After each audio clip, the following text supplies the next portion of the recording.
교회만이 세상에 소망이 된다는 말씀을 제가 지난 몇 주 계속 했습니다. 그리스도의 복음이 사람에게 들어가면 거듭나고 새로운 사람으로 변화가 됩니다. 세상은 법으로 질서를 이루고 또 나라를 세우고자 합니다. 하지만 인간이 불완전해서 그 법을 아는 변호사나 검사나 판사가 그 법을 교묘하게 어기며 또 피해가며 또 나라 정치하는 사람들이 법을 피해서 자신들의 정치에 이용하려고 하는 이러한 것이 바로 세상이기 때문에 법으로서 되는 게 아니라는 사실을 우리가 알게 됩니다. 교육도 돈으로도 정치로도 아무것도 진정한 미래의 소망을 줄 수 없습니다. 오직 교회만이 이 복음으로써 사람을 변화시키고 또 교회를 통해서 그들이 정말 하나님 앞에 소망을 두고 살아갈 때에 그들의 삶 속에 위로가 있고 그리고 행복을 느끼는 복된 삶을 살게 됩니다. 제가 지난 2주 데살로니가 교회를 통해서 과연 그런 교회는 어떤 교회일까를 살펴보았습니다. 근데 아직도 뭔가 빠진 게 있습니다. 아직도 오늘날 교회랄까요? 아니면 성도들 심령 속에 잃어버린 그 열쇠라고 할 수 있는 것이 있습니다. 저는 주보에 보게 되면은 그것은 한마디로 말하면 여호와 하나님 경외하는 것입니다. 성도들 심령 속에 하나님을 경외하는 살아계신 하나님, 그 하나님을 두려워하며 하나님 앞에 경외하는 이 심정이 우리들 속에서 사라져가고 있다는 말씀입니다. 오늘 본문의 말씀은 1절에서 4절은 우리 성도들에게 요구하는 자세라 할 수 있고 거기에서 주어지는 것이 5절, 6절에 같은 경우에는 바로 그 열쇠인데 여호와 경외하기를 깨달으며 하나님을 알게 되리니 대저 하나님은 지혜를 주시며 지식과 명철을 그 입에서 내십니다. 즉 결국은 우리에게 필요한 것은 여호와 하나님 경외하는 것을 깨달아야 되고 그것이 바로 하나님을 아는 것이라고 그랬고 그럴 때 비로소 우리에게 지혜가 하나님에게서 온다는 말이에요. 이것이 바로 잃어버린 열쇠입니다. 제가 참 여러 집회에 참여를 해봤습니다. 청소년들을 위한 찬양 집회도 가봤고 또 선교 큰 집회라든지 또 전도를 위한 구도자 혹은 열린 예배라든지 그러한 많은 데 가봤습니다. 축제 분위기입니다. 아주 기쁨으로 찬양하고 감사가 하는 그 모습을 봅니다. 진지하게 찬양하는 거 보여요. 때로는 음악이 너무 시끄럽고 또 젊은 세대에 맞는 거라서 참 귀가 아프고 할 만큼 함에도 많은 사람들이 거기에 그 축제 분위기에 열광하고 합니다. 그리고 거기에서 눈물도 흘리고 하나님 앞에 헌신도 하고 하는 모습을 봅니다.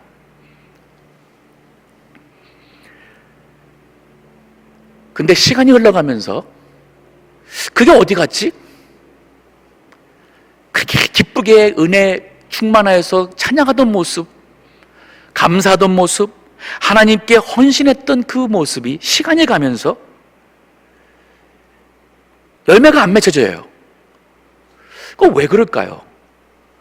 좀 조금만 일 있으면 교회를 떠나고 신앙생활 그만두고 대학교 간다고 교회 그만두고 이래서 저래서 하면서 봅니다.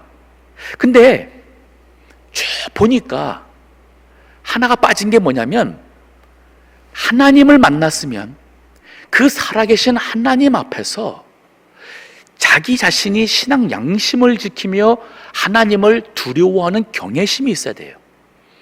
즉 하나님과의 약속을 장난으로 생각하면 안 됩니다.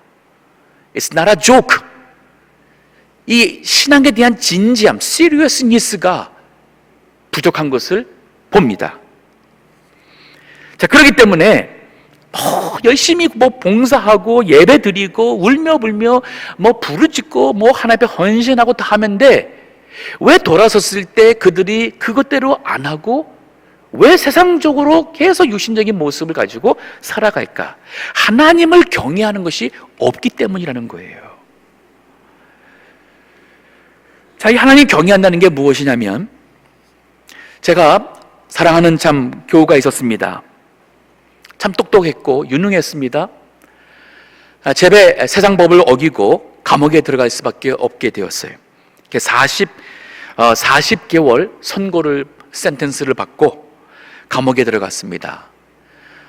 워낙 신앙이 수축 자랐기 때문에 감옥에 가서 회개하고 자신을 돌아보고, 거기 감옥에서 교회가 있었어요. 거기에서 참 열심히 신앙생활하며 봉사하며 영어 모르는 사람들 영어 가르쳐주고 성경 공부 인도하고, 하여튼 거기서 정말 믿음으로 하나님을 잘 섬겼는데, 그러다 보니까 모범수가 되어서 6개월 그 복무기간이 줄어들어서 36개월 만에 감옥에서 나오게 되었습니다. 그 소식을 듣고 이분이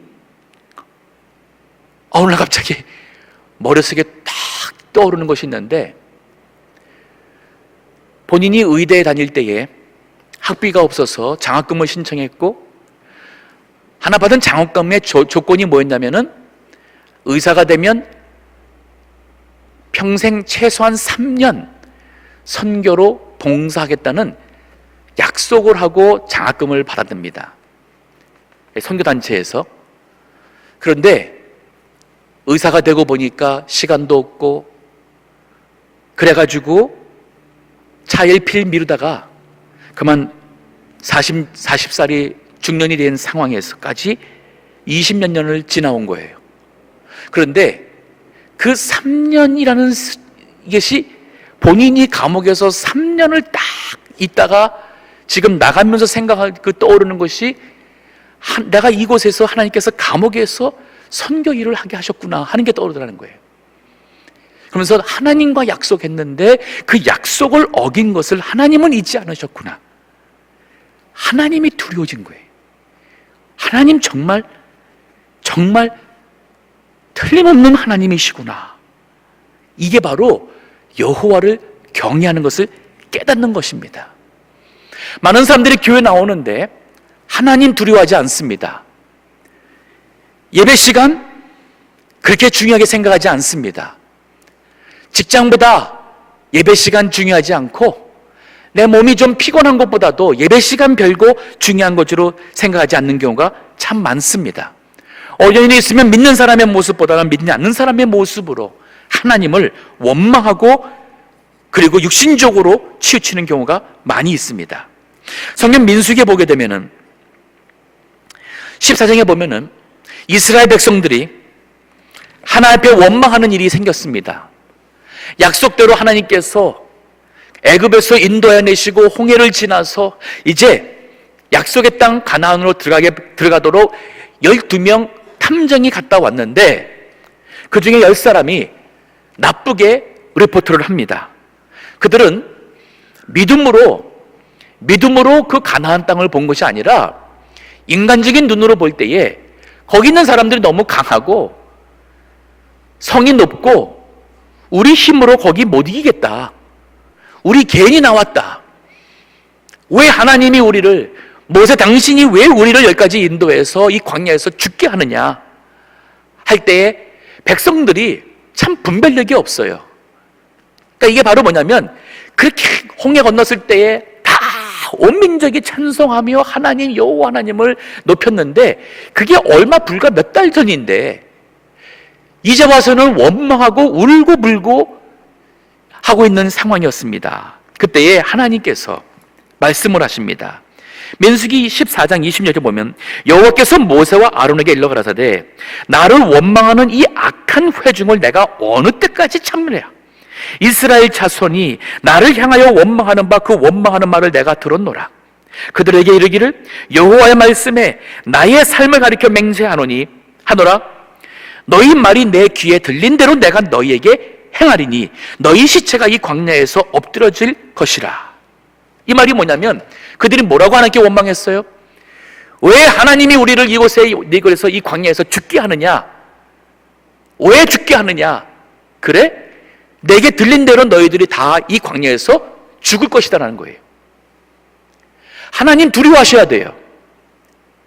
우리 하나님 사랑의 하나님 맞습니다. 근데 하나님께서 사랑한다 해서 우리가 죄를 범해도 그래도 괜찮은 게 아니에요. 하나님을 안 믿고 우상을 섬긴다 해서 그래도 괜찮은 거 아닙니다. 하나님 앞에서는 우리가 심판을 피할 수 없는, 지옥에 갈 수밖에 없는 죄인임에도 불구하고 하나님께서 우리들을 사랑하셔서 복음의 말씀을 주셨고 우리가 그 하나님 앞에 나오게 되면은 하나님 우리를 용서하시는 거예요. 즉 하나님은 거룩하신 하나님이시며 사랑의 하나님이시라는 이 두 가지를 바르게 아셔야 돼요. 그럴 때 우리가 하나님의 사랑과 은혜를 올바로 이해하게 됩니다. 자, 하나님께서 이렇게 이스라엘 백성들이 하나님을 원망한 것은 뭐냐면 하나님을 안 믿은 거예요. 아니, 하나님을 모르는 거예요. 그렇기 때문에 하나님을 원망했습니다. 이거는 하나님을 경외하는 것이 없기 때문에 나타난 것이죠. 자, 반면에 사도행전의 10장에 보게 되면은 거기 백부장 고넬료 이방인이 나옵니다.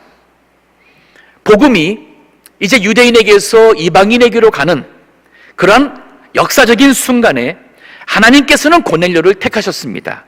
그 이유가 있습니다. 사도행전 10장 24절부터 보면은 하나님의 은혜로 안 가겠다는 것을 하나님께서 강제로 베드로를 고넬료가 있는 이 가이사랴로 가게 했습니다. 24절에 이튿날 가이사랴에 들어가니 베드로가 들어갔습니다. 고넬료가 일가와 가까운 친구들을 모아 기다리더니, 자, 지금처럼 전화가 있어서 언제 온다는 그게 아니에요. 고넬료가 하나님의 그 꿈속에서 하나님의 말씀을 받고는 그 베드로를 요바에 가서 불러오라 그러니까 사람을 보내서는 오십시오라고 한 거예요. 그러면 이게 하루가 걸릴지 이틀이 걸릴지 3일이 걸릴지 아직 아예 안 올지도 모르는 상황입니다. 그런데도 고넬료는 일가와 가까운 친구를 모아서 기다리고 있었어요. 25절 보니 마침 베드로가 들어올 때에 고넬료가 맞아 발 앞에 엎드려 절하니, 왜요? 하나님의 말씀, 하나님이 주실 말씀을 갖고 온다는 그것 때문에 지금 고넬료는 로마, 이스라엘을 식민 통치하고 있는 로마의 군대 100명을 거스리는 장교예요. 베드로는 지금 식민지를 받고 있는 이스라엘 사람의 평범한 사람입니다. 그러면 베드로가 고넬료가 지나갈 때 고개를 숙이고 엎드려야 될 입장인데 지금 그게 아닌 거예요. 자, 그 다음에 여기 33절 보면은 고넬료가 하는 얘기가 이렇습니다. 내가 곧 당신에게 사람을 보내었더니 오셨으니 잘하였나이다. 이제 우리는 주께서 당신에게 명하신 모든 것을 듣고자 하여 다 하나님 앞에 있나이다. 베드로를 본 것이 아니라 주님께서 베드로에게 명하신 모든 것을 듣고자 하나님 앞에 나와 있다는 이 정신이 바로 하나님을 경외하는 거예요. 더 나가서 3, 4절에 보니 베드로가 이렇게 말해요.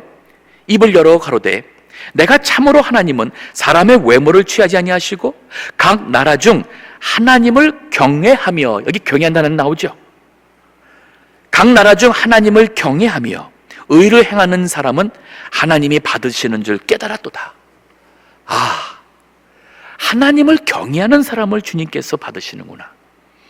고넬료는 하나님을 경외하는 사람이었기 때문에 말씀 들어 나올 때에 하나님께 나온다는, 그래서 하나님 앞에 나와 앉았다는 말씀의 고백이 있습니다.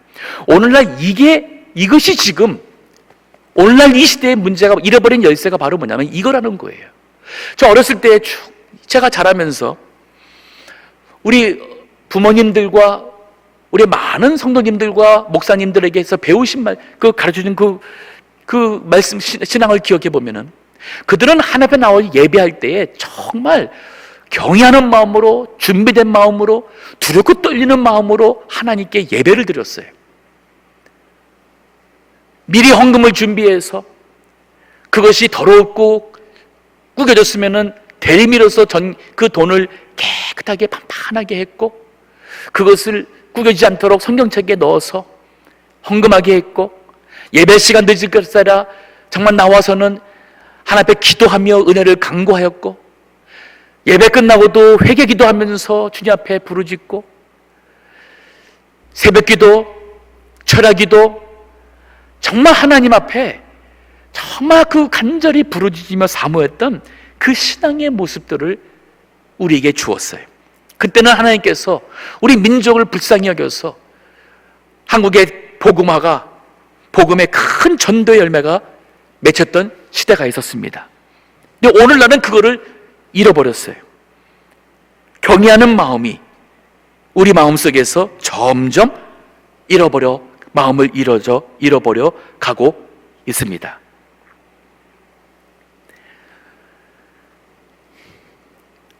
예배하는 자세를 우리가 다시 돌아봐야겠습니다. 우리 인생에 있어서 가장 중요한 것이 예배라는 사실을 다시 한번 우리 기억해야겠습니다. 하나님 앞에 11조 드릴 때에 두렵고 떨리는 마음으로 온전한 11조 드리기를 힘써야겠고, 하나님께서 물질의 복을 준 걸 가지고 하나님의 뜻에 드릴 때에 정말 감사하는 마음으로 드리며, 우리 마음속에 사람들이 보거나 안 보거나 죄를 지을 때 우리 신앙 양심에 살아서 나를 가슴을 두렵게 하며 떨리게 하며 그 일을 도저히 거기서 반복할 수 없는 그 죄를 떠나는 사람이 돼야 됩니다. 우리 입술에서 나오는 말이 불평의 말이 돼서는 안 되고, 원망의 말이 돼서도 안 되고, 더러운 농담에서도 안 되고, 정말 우리 성도들이 나오는 말이 은혜가 있고 덕이 있고 그리스도를 나타내는 말을 할 수 있도록 우리가 늘 우리 자신을 돌아보며 삼가조심하는 성도가 돼야 돼요. 자, 그러면 이 오늘 본문의 말씀 보면은 어떻게 이 여호와 경외를 우리가 깨달을 수가 있겠는가? 오늘 본문에 보면 1절에서 4절의 말씀이 바로 그거예요. 결국 한마디로 말하면 우리의 자세입니다. 여기 1절을 보세요. 내 아들아, 네가 만일 나의 말을 받으며 나의 계명을 네게 간직하며, 자, 말씀을 받고 간직한다 그랬어요. 그냥 듣고 잊어버리고 가볍게 넘긴 게 아니라 이 말씀을 받았습니다, 간직합니다. 때로는 이 말씀을 되새겨봅니다, 묵상합니다. 이 말씀을 늘 생각하며 산다는 뜻이에요. 2절을 보십시오. 내 귀를 지혜에 기울이며 내 마음을 명철에 두며. 귀를 기울인다는 것은 진지하게 말씀을 듣는 거예요. 진지하게. 또 마음을 명철에 둔다는 것은 진실한 겁니다. 내 마음이 함께 가고 있어요. 많은 분들이 교회는, 우리 소위 말해서는 교회 당은 오는데 예배 시간에 딴 데 뭘 하는 분들이 있다 그래요. 저는 우리 교회의 성도님들 예배 시간 늦지도 마시고 축도가 끝날 때까지도 그게 바로 예배입니다. 뭐 부엌에 봉사한다고 뭐 한다고 나가는 것, 우리 하나님 앞에 옳지 않습니다. 예배는 분명하게 드리시고 그리고 나가서 봉사하고 좀 늦어지면은 기다리면 되는 것입니다. 예배보다 더 중요한 것, 급한 것 없습니다. 주차 봉사한다고, 무슨 봉사한다고, 심지어는 반사들이 아이들 가르치는데 그거 한다고 예배를 빠뜨리고 애들 가르치기만 하는 적도 있었어요. 그건 그 반사의 자격 미달이라고 했습니다. 예배를 드리지 않으면 다른 사람을 가르칠 수 없습니다. 정말 우리 하나님 앞에 진지하게 진실하게 예배 시간에 다른 생각, 다른 그 일을 해가면서 하는 것 옳지 않습니다. 3절도 보십시오. 더 나가서 한 걸음 지혜를 구하며 불러 구하며 명철을 얻으려고 소리를 높이며.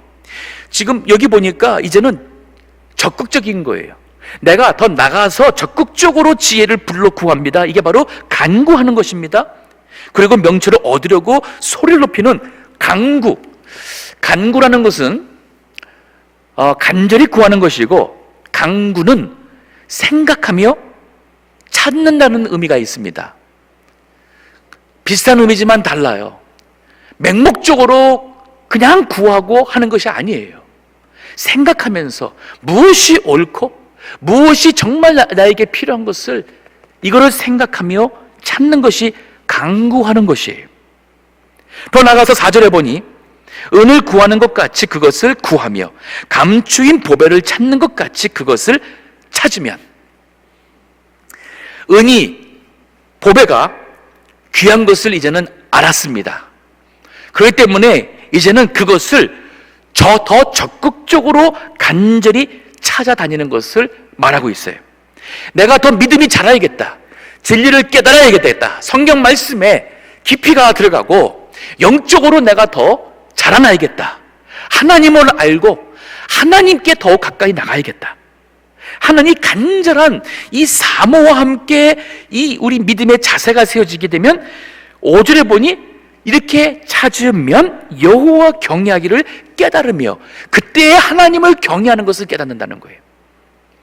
그리고 하나님을 알게 되리니, 그리고 대저 여호와는 지혜를 주신다 그랬습니다.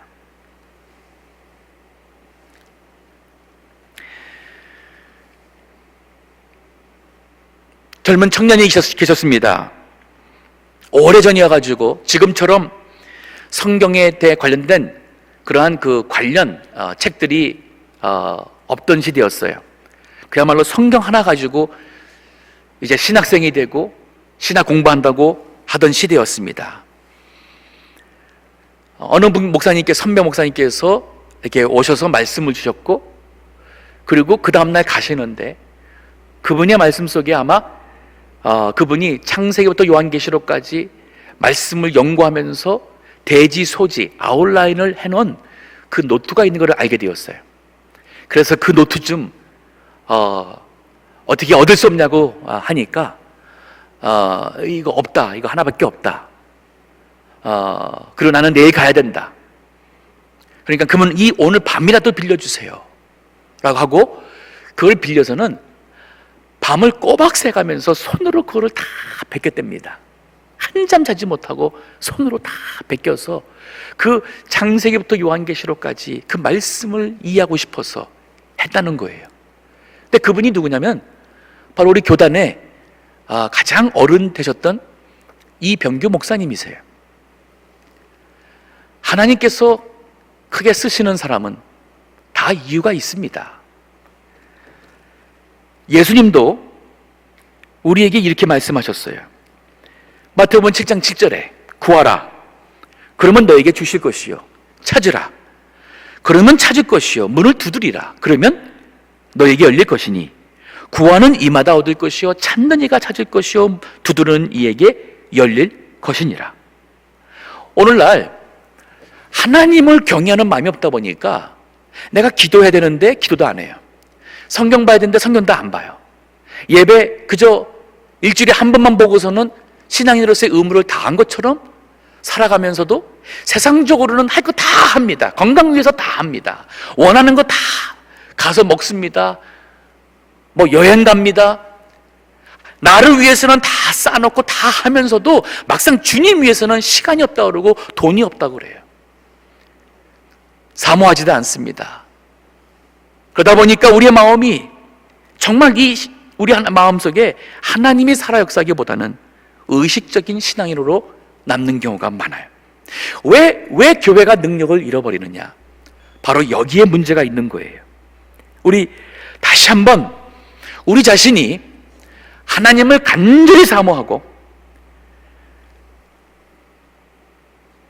여호와 하나님을 경외하는 것을 깨달을 수 있도록 우리 하나님 앞에 시리어스하게, 진지하게 우리 신앙생활을 하셔야 됩니다.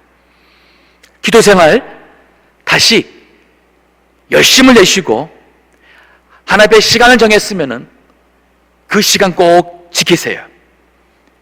하나님 말씀을 읽기로 했다면 말씀을 읽으시고 묵상하시기 바랍니다. 설교 들을 때 말씀을 한 말씀에도 안 놓치려고 노트도 하시고, 또 집에 가서도 말씀을 기도할 때 설교 말씀을 되새김질하며 돌아보시고 내가 어떻게 그 말씀대로 살 수 있을까, 바로 실천하기 위해서 어플리케이션을 생각하며 그 말씀을 순종하고자 힘쓰셔야 됩니다. 주일 오후 예배가 있습니다. 주일날 오후 예배에 참석하도록 힘쓰시고, 금요 예배가 있습니다. 새벽 예배가 있습니다. 예배를 통해서 말씀을 더욱더 사모하시고 진리를 깨닫고자 힘쓰시고, 성경 공부, 양육 받을 수 있는 기회를 놓치지 마시고, 저희 교회 주중과 주말에 우리 예배당에서 여기서 신학교가 모이고 있습니다. 정말 수준 있는 말씀을 배울 수 있고 신학을 배울 수 있고 우리 신앙에 도움될 수 있는 그 관련된 여러 과목들이 우리에게 주어져 있건만, 그것이 얼마나 귀한 보배이며 은과 금인 줄을 깨닫지 못하고 있어요. 저는 우리 참 교회가 영적으로 더 신령하고 우리 성도님들이 말씀에 실력과 능력이 있고 그 깨우침에서 흔들리지 않는 믿음으로 만들어진 그러한 신앙 인격자로서 세상에서 시달리고 실망받고 어디에 가서 위로받을 수 있을까 해서 왔을 때에 이 교회에서 참으로 성도님들을 보며 여기구나, 여기에는 진짜 하나님을 사랑하며 말씀을 사모하며 말씀대로 순종하는 믿음이 살아있는 교회구나 하는 간증을 듣기 원합니다. 마태복음 15장 21절부터 보면은 바로 그런 여인이 나와요. 가나안 여인이에요. 이 여인은 딸이 있었는데 귀신 들렸습니다. 희망이 없었습니다. 예수님에 대한 소문을 들었어요. 그리고는 예수님을 따라오면서 부르짖습니다. 주 다윗의 자손이여 나를 불쌍히 여기소서, 내 딸이 흉악한 귀신이 들렸나이다. 하되 예수는 한 말씀도 대답지 아니하시니, 예수님께서 못 들은 게 아니라 의도적으로 그랬어요. 이 여인의 믿음이 얼만큼 진지한지를 주님께서 보시고자 못 들은 척 하신 거예요. 그때 제자들이 와서 청하여 말하되 그 여자가 우리 뒤에서 소리를 지르오니 보내소서, 너무 시끄럽다고 좀 가게 해달라는 거예요. 그럴 때 예수님께서 이런 대답하십니다. 나는 이스라엘 집에 잃어버린 양 외에는 다른 데로 보내심을 받지 아니하였노라 하신데, 여자가 와서 예수께 절하며 가로되 주여 저를 도우소서. 대답하여 가라사대 자녀의 떡을 취하여 개들에게 던짐이 마땅치 아니하니라. 이 말은 마치 이방 사람 이 여인을 개라고 취급한 것 같은, 이거 굉장히 마음 상할 일이에요. 근데 이 여인이 말하는 거 보시면, 여자가 그러되 주여 옳소이다 마는 개들도 제 주인의 상에서 떨어지는 부스기를 먹나이다. 이에 예수께서 대답하되 하여 가라사대 여자야, 네 믿음이 크도다, 네 소원대로 되리라 하시니 그 시로부터 그의 딸이 나오니라. 어려움이 있으시면 하나님 앞에 작정 기도하세요. 주님 없이는 나는 살 수 없습니다. 하나님을 바라보시고 주님을 부르짖으세요. 이게 바로 그러한 자에게 하나님께서는 여호와 경외하기를 깨닫게 하시며 하나님을 알게 되며 하나님께서 지혜 주셔서 우리의 인생에 가는 길을 축복하신다고 하셨어요. 오늘 본문의 말씀 보면은, 자, 바로 이 여호와를 경외하는 이 신앙의 열쇠를 회복하게 되면 그 결과가 나옵니다. 오늘 본문의 7절에 보니 그는 정직한 자의, 즉 하나님께서는 정직한 자를 위하여 완전한 지혜를 예비하시며 행실이 온전한 자에게 방패가 되시나니, 하나님께서 뭐를 예비하고 방패하느냐? 바로 보호한다는 뜻이에요. 우리 여호와 하나님이 보호해준다는 뜻입니다. 8절에 대저 그는 공평의 길을 보호하시며 그 성도들의 길을 보존하려 하심이니라. 자, 이 말은 뭐냐면 그 길을, 하나님께서 그 길을 인도하신다는 뜻이에요. 그래서 그 길에 우리가 보존받게 한다는 뜻입니다. 9절에 보니 그런즉 네가 공의와 공평과 정직 곧 모든 선한 길을 깨달을 것이라. 이건 바로 분별력이에요. 우리에게 필요한 분별을 주셔서 무엇이 공이며 공평이며 무엇이 올바른 것이고 선한 것인지를 우리로 하여금 깨닫게 하신다는 뜻이에요. 자, 우리 인생 살아가면서 이 세 가지가 있다면 하나님께서 나의 보호자가 되시고 인도자가 되시고 그 하나님이 지혜를 주셔서 내가 올바른 것을 선택할 수 있는 분별력을 주신다면 이 인생은 더 이상 필요한 게 없습니다. 보세요. 돈이 정말 많은 사람들이 행복합니까? 아니에요. 그렇지 않습니다. 돈이 많은 사람들 보니까 그 많은 돈 그냥 캐시로 갖고 있는 게 아니에요. 그거를 굴려야 돼요. 주식에도 있고 또 빌딩도 있고 다 그렇습니다. 근데 경제가 올라가고 내려갈 때마다 그 재산이 이건 뭐 엄청나게 늘었다 줄었다? 줄게 되면은 다 자기 돈이 아니잖아요. 빚이 있어요. 빚을 갚아야 됩니다. 경제가 안 좋아서 임대가 안 되게 되면은 수입이 없어서 그 비싼 돈 주고 산 것이 은행에 넘어갈 수 있는 위기가 돼버려요. 대통령이 되면은 정말 인생 너무 행복하고 더 이상 바랄 것이 없을 것 같으세요? 아니잖아요. 권세가에 따라서 그렇지 않습니다. 오래 살면은 우리가 행복하다고 말할 수가 있겠습니까? 그것도 아닙니다. 우리 인생에 정말 필요한 것은 내가 어떠한 위험이 내 앞에 있고 어떤 질병이 있고 모든 게 있어도 하나님이 나의 보호자가 되셔서 나의 삶을 보호해 주신다는 이거 자체가 있으면 두려울 게 없는 거예요. 내가 지금 길을 가고 있습니다. 하나님께서 진리의 말씀으로 주님이 원하시는 길을 우리에게 보여주셨어요. 여기 보잖아요. 그의 공평의 길을 보호하시며 성도들의 길을 보존한다 그랬어요. 우리가 이 가야 될 길을 주님께서 그 길을 보여주셨고 그리고 거기를 주님이 바로 인도하시니 우리가 무엇이 두렵고 무엇이 아쉽겠습니까? 시편 23편에 보면은 다윗이 여호와는 나의 목자시니 내가 부족함이 없다 그랬죠. 4절에 보게 되면은 내가 사망의 음침한 골짜기를 다닐지라도, 인생의 참 사망의 음침한 골짜기는 내가 죽을 수도 있다는 그런 그 참 위기의 순간입니다. 골짜기니까 옆으로 피할 수가 없습니다. 뒤로 돌아갈 수도 없습니다. 이 어두운 사망의 골짜기지만은 앞으로 갈 수밖에 없는 그러한 우리 인생의 때가 얼마나 많습니까? 그런데 내가 해를 두려워하지 않을 것은 주께서 나와 함께 하심이라. 주님이 나와 함께 하시는 거예요. 주의 지팡이와 막대기가 나를 안위하시나이다. 이 안위한다는 것은 주님이 나를 지켜주시고 인도하신다는 그 뜻이 있어요. 그 사람이 행복한 것이고 이러한 사람이 참된 지혜로운 사람입니다. 그런가 하면은 하나님께서 우리 인생길에 여러 길이 있고 여러 선택이 있습니다. 그때 무엇이 하나님 앞에 의롭고 무엇이 공평하고 정직하고 모든 선한 것인지를 깨닫게 하는 그 분별력을 주셔서 우리가 선택하며 가는 길에 후회함이 없는 인생을 하며 우리가 하는 모든 일이 하나님이 기뻐하시는 일이 되어서 이 세상 떠날 때에 우리가 참으로 참 짧은 인생이지만은 하나님의 축복된 삶 속에서 바울처럼 내가 선한 싸움을 싸웠다. 나의 달려갈 길을 마쳤다. 그리고 내 믿음을 지켰다. 이제 나를 위하여 의의 면류관이 예비되어 있다. 이거 얼마나 복된 삶이에요. 그거보다 더 행복한 삶이 어디 있다고 할 수 있겠습니까? 요즘에 부모님들 보면은 정말 자식을 위해서 모든 것을 올인하는 것을 봅니다. 요즘 아이들이 참 부러워요.